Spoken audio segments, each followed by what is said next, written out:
Fashion show को लेकर सियासी बवाल खड़ा हुआ है। दरअसल कश्मीर की खूबसूरत वादियों में फैशन शो का इनकाद करवाया गया, जिस पर मीर वाइज उमर फारूक ने आपत्ति दर्ज कराई है। वहीं इस मामले में सीएम उमर अब्दुल्ला ने भी एहलकारों से 24 घंटे में रिपोर्ट तलब की है। तो गुलमर्ग में फैशन शो मुनक्किद किए जाने पर मीर वाइज उमर फारूक ने सवाल खड़े किए हैं उमर अब्दुल्ला ने, जिसके बाद जांच का हुक्म दे दिया है। आपको बताएं कि मीर वाइज उमर फारूक ने फैशन शो को लेकर सोशल मीडिया एक्स पर क्या लिखा था, ये भी हम बताएंगे।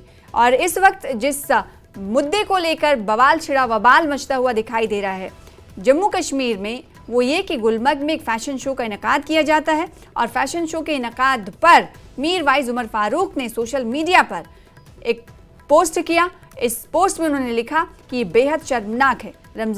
माह रमज़ान में गुलमर्ग में एक अश्लील फैशन शो किया गया, जिसकी तस्वीरें और वीडियो वायरल हुई हैं, जिससे लोगों में गुस्सा है। और साथ ही साथ उन्होंने कहा कि टूरिज्म को बढ़ावा देने के नाम पर इस तरह की फहश अंदाजी को बर्दाश्त नहीं किया जाएगा। तो ये मीर वाइज उमर फारूक का ये पोस्ट आप देख पा रहे हैं, सोशल मीडिया एक्स पर उन्होंने पोस्ट किया और पोस्ट करते हुए माह रमज़ान में इस फैशन शो के इनकाद पर सवाल खड़े किए हैं, जिसके बाद जम्मू कश्मीर के वजीर आला चीफ मिनिस्टर उमर अब्दुल्ला ने भी इस पर रिएक्शन दिया है।